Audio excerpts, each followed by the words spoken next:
अस्सलामुअलैकुम वरहमतुल्लाहि वबरकातुहू। उम्मीद करती हूँ कि आप ईमान की बेहतरीन हालत में से होंगे। तो आज जो हम टॉपिक करने वाले हैं उस स्टैट का फ्रीक्वेंसी डिस्ट्रीब्यूशन है, और मैं श्योरिटी देती हूँ कि आपको ये वीडियो करने के बाद, सुनने के बाद, तैयार करने के बाद आपको जो भी क्वेश्चन आएगा फ्रीक्वेंसी डिस्ट्रीब्यूशन के रिलेटेड, आई एम श्योर कि आप वो कर पाएंगे। और मैं इतना अच्छा कॉन्सेप्ट देने की ट्राई करूँगी कि आपको भूलेगा नहीं। ठीक है, तो सबसे पहले हम देख लेते हैं कि फ्रीक्वेंसी डिस्ट्रीब्यूशन होता क्या है। अब फ्रीक्वेंसी डिस्ट्रीब्यूशन एक इम्पैक्ट है, is impact of form of data is in a table which displays that the categoric observations according to their magnitude and frequency such that the similar or identical numerical values are grouped together। ये क्या कहता है कि ये एक क्या है, frequency distribution एक compact form of data. Compact form of data हम उस चीज़ को कहते हैं कि आपका एक, जैसे कह लो, ऑर्गेनाइज फॉर्म में डाटा होता है।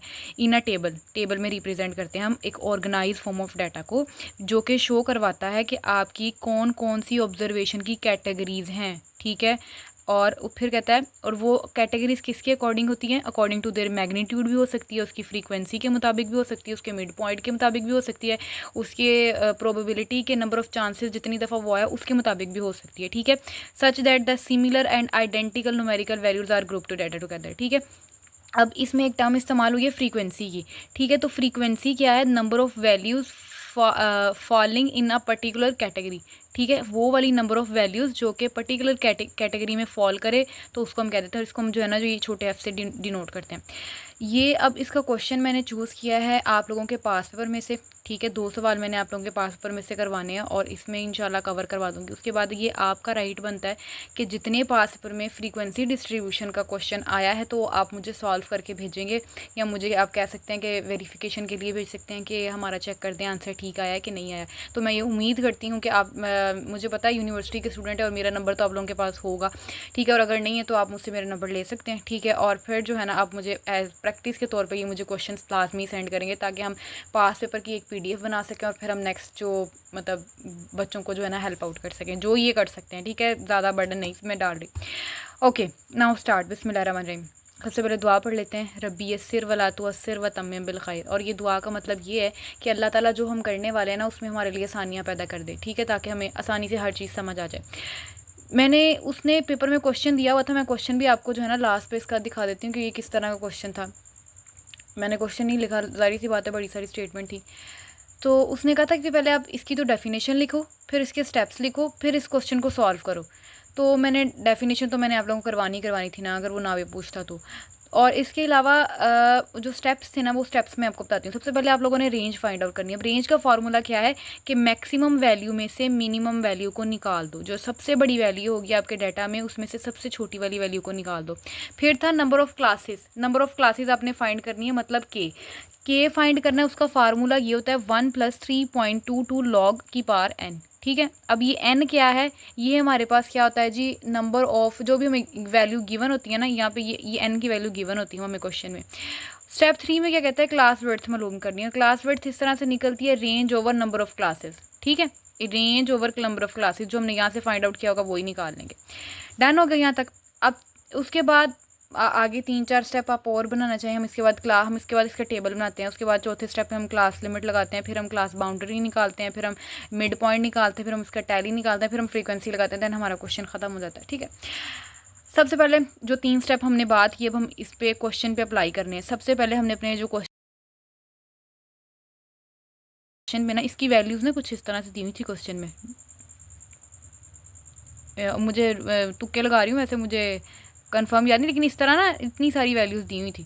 तो उसमें सबसे पहले आप लोगों ने मीन वैल्यू ढूंढनी थी, फिर मैक्सिमम वैल्यू ढूंढनी थी। दोनों को माइनस कर देना था, मैक्सिमम वैल्यू पहले आनी है, ये याद रखना है। फिर मैक्सिमम में से मिनिमम वैल्यू निकाल दो, हमारे पास जो आंसर है वो हमारी रेंज आ गया। अब हम निकालना था नंबर ऑफ़ क्लासेस। ठीक है, नंबर ऑफ़ क्लासेस मैंने बताया कि क्वेश्चन में n हमें दिया हुआ था। ठीक है, इसको नंबर ऑफ़ चांसेस भी कह सकते हैं, कुछ भी आपको ये क्वेश्चन में गिवन होगा। तो हमने जो अपना हमारा ये फार्मूला पढ़ा है ना, उसमें सिंपली मैंने क्या किया, ये पुट किया वैल्यू, ये आ रहा था 6.58 आंसर, तो इसको अप्रॉक्सीमेट हमने 7 कर लिया। यहाँ तक डन हो गया। उसके बाद हमने क्लास विड्थ निकाल लिया। क्लास विड्थ का फार्मूला हम पढ़ के आए ना, range over number of classes. Range निकाल ली, नंबर ऑफ क्लासेस निकाले, दोनों को डिवाइड कर दो, हमारे पास क्या आ गया, क्लास विड्थ आ गई। नेक्स्ट स्टेप क्या है, क्लास बाउंड्री। क्लास बाउंड्री क्या होती है, क्लास बाउंड्री क्या होती है, अब आपकी जो सबसे मिनिमम वैल्यू होगी ना, सबसे मिनिमम वैल्यू वो हमारे पास कितनी थी, 36 थी ना, आपने उससे एक कम वैल्यू ले लेनी। वो कितनी आ जाएगी, 35। 35 माइनस कर देना, माइनस नहीं, इसको डैश कहते हैं, ये लिखने का तरीका होता है, ठीक है। माइनस ये सॉरी माइनस कह रही हूँ, फिर से डैश लगा देनी है 44। आपको ना क्वेश्चन में यहाँ पे गिवन होगा कि आपने जो है ना कितने का डिफरेंस रखना है, सॉरी एक मिनट में, हाँ, क्लास विड्थ की मदद से जो है ना आपने देखना है कि आपने डिफरेंस कितने का रखना है। अब देखो सबसे छोटी वैल्यू ले ली, मैंने आपको बताया 36 था, आपने एक नंबर कम वैल्यू ले लेना है, इतना आगे 35। उसके बाद आपने इसके अंदर 10 ऐड कर लेने हैं, ये वाले 10 ऐड कर देने हैं, ठीक है। क्लास विड्थ ऐड कर देनी, विड्थ मतलब कितनी ऐड करनी है, 10 ऐड कर देना, 44 हो गया। नेक्स्ट आपने नेक्स्ट अब क्या करना है, ये वाला नंबर उठा के इसमें एक और ऐड करके 45 में फिर 10 ऐड करोगे 54। ये वाला नंबर उठा के इसमें एक एडिशन करोगे, क्या बन जाएगा 55, और फिर क्या कर दोगे, इसमें से 10 ऐड करके यूं करके ना आपने ये फ्री क्लास जो है ना लिमिट बना लेनी है। किस तरह मैंने बताया, सबसे पहले आपने क्या करना है, जो सबसे छोटी वैल्यू है उसमें से एक क्या कर लेना, उससे एक छोटा ले लेना, मतलब 36 था तो 35 ले लिया। उसके बाद जब अगली वैल्यू लिखनी है उसमें 10 ऐड करके लिख देना। जितनी भी क्लास विड्थ निकलेगी ना, बेसिक जहाँ पे 4 निकले 5 निकले, अगर 4 निकलती है तो आपने 4 ऐड करके लिखना है, ठीक है। 35 में आप जो ना 39 आ जाएगा। इसी तरह अगर 5 निकलती है तो फिर आपने उतना ऐड करके लिखते जाना है। फिर क्या करना है, ये वाला जो नंबर होगा ना इससे एक इजाफा करके, और फिर आपने क्या करना है, उसके अंदर जितनी भी आपकी क्लास विड्थ होगी वो नेक्स्ट ऐड करती जाना है। और कहाँ तक करना है, जहाँ तक आपकी मैक्सिमम वैल्यू आ ना जाए। अब यहाँ पे 94 आई थी, तो 94 मेरी मैक्सिमम वैल्यू क्या है, 100 है ना, तो मुझे वहाँ तक पहुँचना जहाँ तक मेरी 100 की वैल्यू लाई करे। तो मुझे नेक्स्ट स्टेप ये लाजमी करना पड़ा, अब मेरी 100 की वैल्यू इसके अंदर तो लाई कर ही रही है ना, ठीक है ना। तो अब ये पहला स्टेप हमारा हो गया, इतना हमने कर लिया। उसके बाद हमने निकालनी क्लास बाउंड्री, ये क्लास लिमिट थी, क्लास बाउंड्री हमने निकालनी है। बाज़ औक़ात ये चीज़ हमें ना गिवन भी होती है क्वेश्चन में, नेक्स्ट वाला जो क्वेश्चन करवाऊंगी ना पास पेपर का, उसमें गिवन है, ठीक है। अब क्या है कि अब हमने क्या करना है, क्लास बाउंड्री कैसे निकालनी। क्लास बाउंड्री ऐसे निकालते हैं कि इसमें से 0.5 कम कर देते हैं, इसमें 0.5 इजाफा कर देते हैं, इसमें 0.5 माइनस कर देते हैं, इसमें 0.5 ऐड कर देते हैं। अब 0.5 ऐड कर देते हैं। अब देखो, अब ये क्या है, 35 में से 0.5 निकाला 34.5, इसमें 0.5 ऐड किया 44.5 आ गया। अब नेक्स्ट इसी तरह इसमें करते जाना है, इसमें कमी करते जाना है, इसमें इजाफा, इसमें नेगेटिव, इसमें पॉजिटिव, इसमें नेगेटिव, इसमें पॉजिटिव। तो यहाँ पे मैं ना एक निशान पता भी लगा देती हूँ कि आपने 0.5 नेगेटिव कर देना, यहाँ से आपने क्या कर देना है, 0.5 को ऐड कर देना है। यहाँ तक हो गया। अब आ जाता है मिड पॉइंट आपने किस तरह से निकालना है। मिड पॉइंट आप लोगों ने अगर थोड़ी बहुत क्लास में इंटरेस्ट शो करवाया ही होगा, इतने तो आप लोग मुझसे ज़्यादा अक्लमंद लोग हैं, ज़हीन लोग हैं, ठीक है। तो मिड पॉइंट आप लोगों ने सीखा ही होगा, नहीं तो फर्स्ट ईयर सेकंड ईयर में भी हम जो है ना, फर्स्ट ईयर सेकंड ईयर हो गया, 9th 10th में भी करके ही आए होंगे मिड पॉइंट कैसे निकालते हैं कि लोअर वैल्यू में से आपने क्या करना है, लोअर वैल्यू में ऐड कर देनी है मैक्सिमम वैल्यू, उसको कर देना है डिवाइड बाय 2 पे, ठीक हो गया। तो अब इसमें से लोअर लिमिट भी साथ लिखा नहीं मैंने, ठीक है। ये आपका मिड पॉइंट का फार्मूला है। अब इसमें से लोअर मेरी वैल्यू क्या है, 35, ये मेरे पास अपर है। 35 प्लस 44 डिवाइडेड किया आप लोगों ने 2 पे, तो आपके पास आंसर क्या आ गया, 40। इसी तरह आपने ये सारे निकाल लेने, निकल आए यहाँ तक, ठीक है। उसके बाद टैली निकालना है। और टैली क्या होता है, टैली आपका होता है कि आपका जो नंबर है या आपकी जो भी चीज़ है, अब मैंने क्वेश्चन की स्टेटमेंट इतने गौर से वैसे पढ़ी नहीं है क्या थी, तो जो भी चीज़ आपने उसको कहा है, जितने भी वो बेशक वो ये जैसे ये वाली वैल्यूज़ थी ना, इसमें कितनी दफ़ा वो चीज़ आई है, इसको हम कह देते हैं। अब देखो, अब ये टैली की बात करें ना, तो अब मैंने देखना है 35 से लेकर 44 नंबर तक, 35 से लेकर 44 नंबर तक हमारे क्वेश्चन में कितनी बार आए हैं। अब देखो, हो सकता है यहाँ पे 34 हो सकता है 33 हो सकता है 44 ट्रिपल दफ़ा आ गया हो, तो वो मैंने सारे काउंट कर लेने, वो मैंने काउंट करके लिखे, तो वो मेरे पास बने तकरीबन 9। तो मैंने 9 को, अब उनको लिखने का तरीका क्या होता है कि अब 9 है ना, 1 2 3 4 और यहाँ से शुरू करनी है, 5 ये होगी, 6 7 8 9, तो ये मैंने 9 लाइन को रिप्रेजेंट कर दिया। तो मैंने ये मेरे पास 35 से 44 तक डिजिट्स जो है वो 9 आए थे, तो मैंने इधर लिख दिया। इसी तरह नेक्स्ट मेरे पास 45 से 54 जो तक जो डिजिट्स थे वो काउंट मैंने किए, तो वो मेरे पास कितने आए, 14 आए। इसी तरह नेक्स्ट 7 आए। इसी तरह ये इनके दरमियान जो जो आते गए वो मैंने लिख दिए। उसके बाद आपने फ्रीक्वेंसी लिखनी होती है। फ्रीक्वेंसी यही चीज़ होती है, ठीक है। पहले आप पहले फ्रीक्वेंसी लिख लो, बाद में टैली बना लो, पहले टैली लिख लो, बाद में फ्रीक्वेंसी लिख दो, ठीक है। तो ये मैंने यही लिखा हुआ है कि ये इतनी दफ़ा है। उसके बाद आपने इसका टोटल कर लेना है। यहाँ तक हो गया, यहाँ तक क्वेश्चन आपका ख़त्म हो गया। उन्होंने बस मुझे लगता है कहा था पूछने को शायद फ्रीक्वेंसी निकालो, तो हमने फ्रीक्वेंसी उसको निकाल दी, ख़त्म हो गया। बाज़ औक़ात क्वेश्चन में वो कुछ और एडिशनल चीज़ें पूछ लेता है। यहाँ तक आपको क्वेश्चन ख़त्म हो गया पास पेपर का, लेकिन मैंने कहा कि आपको प्रॉपर जो है ना क्लियर करवा दूँ इस टॉपिक के रिलेटेड। कुछ भी अगर आता है तो आप जो है ना छोड़ो नई चीज़ को, उसको लिखने के काबिल हो। बाज़ का तो पूछ लेता है रिलेटिव फ्रीक्वेंसी निकालो, कम्यूटेटिव फ्रीक्वेंसी निकालो, कम्यूटेटिव रिलेटिव फ्रीक्वेंसी निकालो। तो उसके लिए आपको फार्मूले थोड़े से फार्मूले हैं, थोड़ा सा मतलब स्टेप्स हैं, याद रखने पड़ने हैं बस दिमाग में। तो रिलेटिव फ्रीक्वेंसी की बात करें तो उसका फार्मूला क्या होता है, ऑब्जर्व्ड फ्रीक्वेंसी में से हम टोटल फ्रीक्वेंसी को डिवाइड कर देते हैं। कम्यूटेटिव फ्रीक्वेंसी निकालें तो वो कहता है फ्रीक्वेंसी में हम जो है ना जो पहले वाली प्रीवियस फ्रीक्वेंसी होती है उसको ऐड कर देते हैं।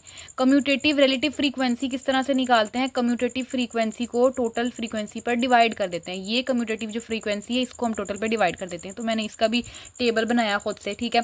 अब फ्रीक्वेंसी लिख ली, जो हमारे पास ये निकाली थी, ये चीज़ निकाली, फ्रीक्वेंसी लिख ली। अब हमने क्या निकाला है, रिलेटिव फ्रीक्वेंसी। रिलेटिव फ्रीक्वेंसी किस तरह से निकालते हैं, ऑब्जर्व्ड फ्रीक्वेंसी को टोटल फ्रीक्वेंसी पे डिवाइड कर दो। ये हमारे पास ऑब्जर्व्ड फ्रीक्वेंसी है, ये हमारे पास टोटल फ्रीक्वेंसी है। ऑब्जर्व्ड फ्रीक्वेंसी को टोटल फ्रीक्वेंसी पर डिवाइड कर दो, 9 डिवाइडेड बाई 48, जो भी आंसर है लिख देना आप लोगों ने, ठीक है। 14 डिवाइडेड, ये ऑब्जर्व्ड फ्रीक्वेंसी और हमने डिवाइड कर दिया टोटल फ्रीक्वेंसी। ये सारी आपने इस तरह से निकाल लेनी है, इसके सामने लिख देना है। उसके बाद है कम्यूटेटिव फ्रीक्वेंसी। कम्यूटेटिव फ्रीक्वेंसी क्या कहती है कि आपने frequency plus preceding frequency, frequency plus previous frequency कह लो।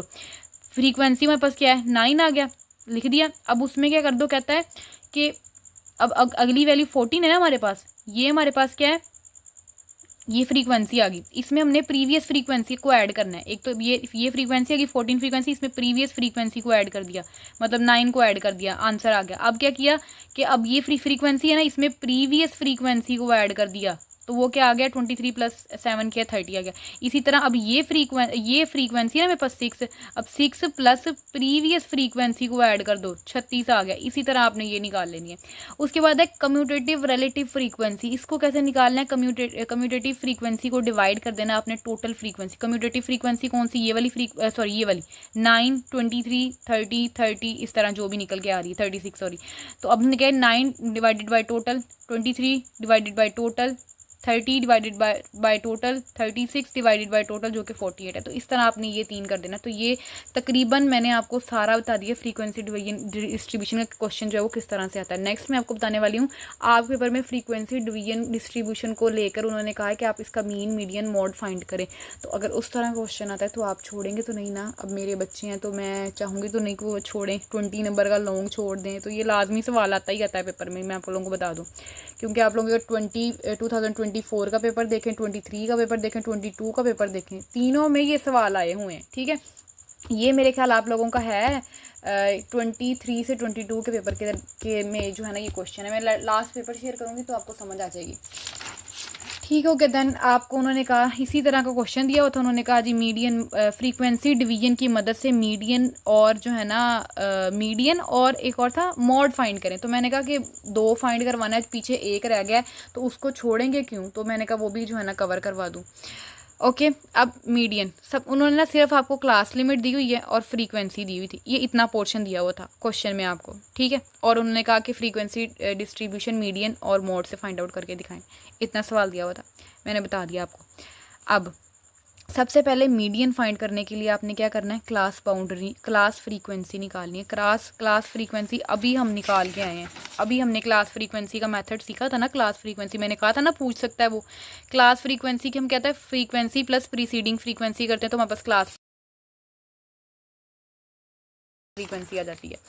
तो अब देखो निकालो ज़रा, बिल्कुल आसान तरीके से। 3 सबसे पहले ये हमारी फ्रीक्वेंसी आ गई। अब हमने आगे 3 आ गई, फिर क्या करना है 7, ये हमारे पास फ्रीक्वेंसी प्लस प्रीवियस फ्रीक्वेंसी को ऐड कर दो, 3 + 7 10 आ गया। फिर ये वाला 10 उतारो नीचे, ये वाली वैल्यू उठा लो, 20 आ गई, उठा लो 20 आ गया। ये वाली वैल्यू उतारो नीचे, ये वाली वैल्यू लेके आओ, ये वाली वैल्यू उतारो नीचे, ये वाली वैल्यू लेके आओ। इस तरह हमने इसका टोटल निकाल देना है, ठीक है, इसका मतलब है ये हमारे पास टोटल फ्रीक्वेंसी आ गई है।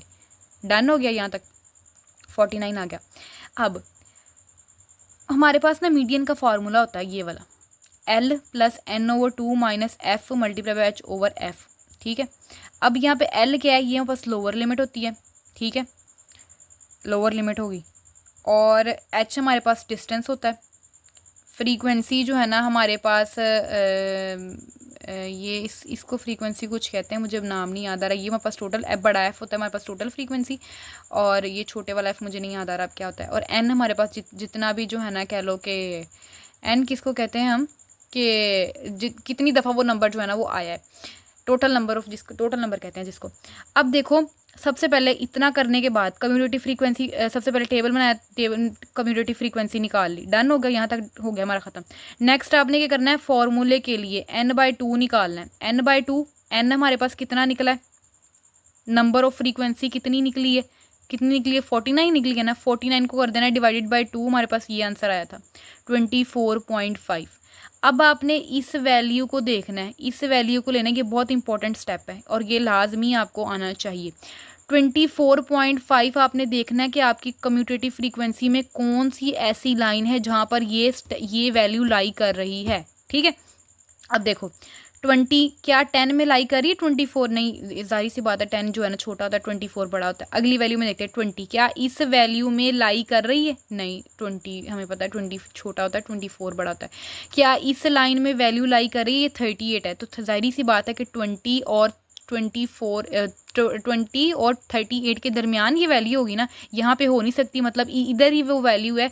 ये डिस्टेंस क्या है कि 25 से लेकर 29 तक वैल्यू होगी। अब हमारे पास वैल्यू क्या निकली थी भला, 24.5। ये वैल्यू कहाँ तक है, 20 से लेकर 24 तक है। तो हमें क्या चाहिए, 24 से अबव चाहिए, ठीक है। 24.5 है, तो जाहिर सी बात है क्या होगी, वो वैल्यू कहाँ पे लाई करेगी, वो इस 38 के अंदर लाई करेगी। आपने क्या करना है, इस वैल्यू को क्या कर लेना है, सर्कल कर लेना है, या पेंसिल से मार्क कर लेना है, या इसको हाईलाइट कर लेना है, इस लाइन को, जो भी आपको लाइन मिलेगी जहाँ पर आपकी वैल्यू एग्जिस्ट कर रही होगी, ठीक है। ये वैल्यू बहुत इंपॉर्टेंट है।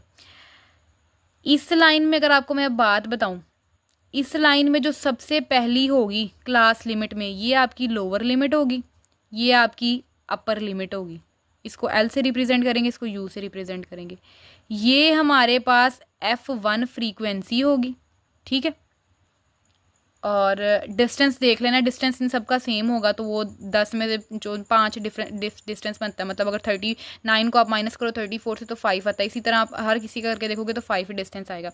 तो हमने फॉर्मूले में जो चीज़ें ढूंढनी थी वो हमने इस लाइन की मदद से ढूंढनी थी। अब इसमें लोअर फ्रीक्वेंसी कितनी आ गई, 25, हायर फ्रीक्वेंसी कितनी आ गई, 29, F की वैल्यू कितनी आ गई हमारे पास, 18, और H की वैल्यू आ गई कितनी, वो माइनस करके करोगे तो पता चल जाएगा, तो वो 5 थी हमारे पास, आ गई।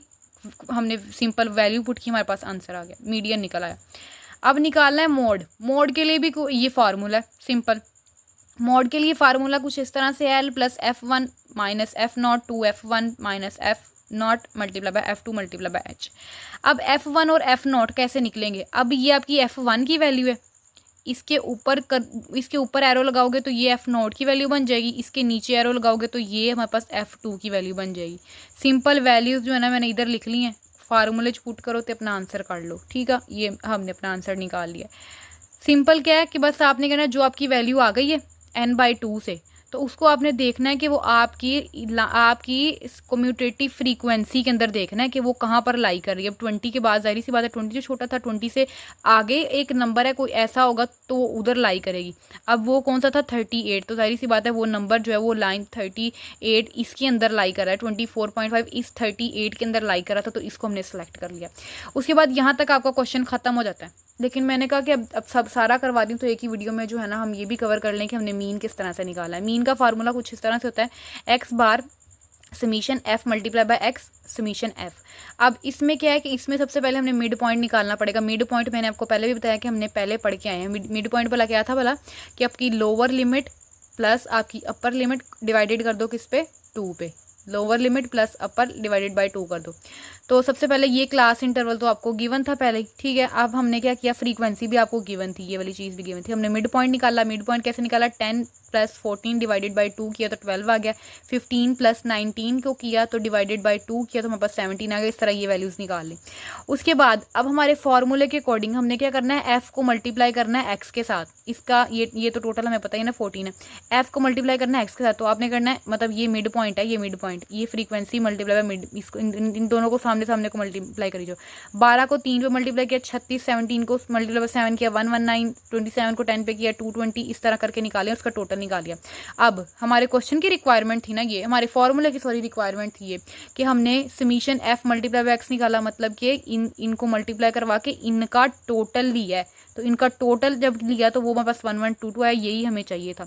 और समीशन एफ निकाला। समीशन एफ मतलब तमाम वैल्यूज़ का, समीशन कहते हैं तमाम वैल्यूज़ को ऐड करके निकला। तो ये सबको हमने ऐड करके लिखा है ना, तो 49 आ गया। अब फार्मूले में जी पुट किया तो हमारे पास ये आंसर आ गया। तो ये था हमारे पास सिंपल सा फ्रीक्वेंसी डिस्ट्रीब्यूशन, जो कि इसका लाजमी क्वेश्चन आता है। होप्स हो कि मैं आपको आप अपने पॉइंट्स क्लियर करवा पाई हूँ। हो सकता है ना करवाई हूँ। आप लोगों ने क्या करना है कि आपने खुद प्रैक्टिस के तौर पे लाजमी इसका 1, 2, 3 सवाल जो है लाजमी करना है। मैंने आपको बताया कि पास पेपर मैं आप लोगों के साथ शेयर कर दूँगी। अगर आप लोगों के पास नहीं है तो आप मुझे कमेंट्स में अपना मुझे कह दीजिएगा कि अपना नंबर दे दें, तो मैं आप लोगों का नंबर दे दूँगी, ठीक है। उसके बाद लाजमी आपने इसको अटैम्प्ट करना है और मुझे दुआओं में ख़ास तौर पे याद रखिएगा। और ये टाइम हो रहा है तकरीबन मेरे ख्याल 2 बजने लगे हैं जब मैं आपकी वीडियो बना रही हूँ। और मैं पंखा बंद करके वीडियो बना रही हूँ कि पिछली वीडियो जो मैंने अपलोड की थी कि आपने पेपर अटैम्प्ट किस तरह से करना है, तो मुझे उसमें से रिव्यूज़ आए थे कि जो है ना पंखे की आवाज़ आ रही है। तो मैं पंखा बंद करके इतनी गर्मी में आपके लिए वीडियो बनाई है। तो आप लोगों ने अब एक काम करना है कि मुझे लाजमी सब्सक्राइब करना है। अगर आपको इस वीडियो की समझ आई है तो आपने अपनी क्लास फेलोज़ के साथ लाजमी शेयर करना है, ताकि वो भी जो है इससे फ़ायदा उठा सकें। अगर आप शेयर करते हैं तो जाहिर सी बात है उनके लिए क्या बन जाएगा, सदका जारिया बन जाएगा, और जिसका रिवॉर्ड आपको मिलता रहेगा। आपने लाइक करना है, सब्सक्राइब करना है, कमेंट्स करने हैं अच्छे, ताकि मेरा दिल मतलब मैं खुश हूँ, तो फिर मैं आपके लिए नेक्स्ट और अच्छी सी वीडियो बना सकूँ। तो काइंडली गुजारिश है मेरी, जज़ाकल्लाह आपके लिए फ़ी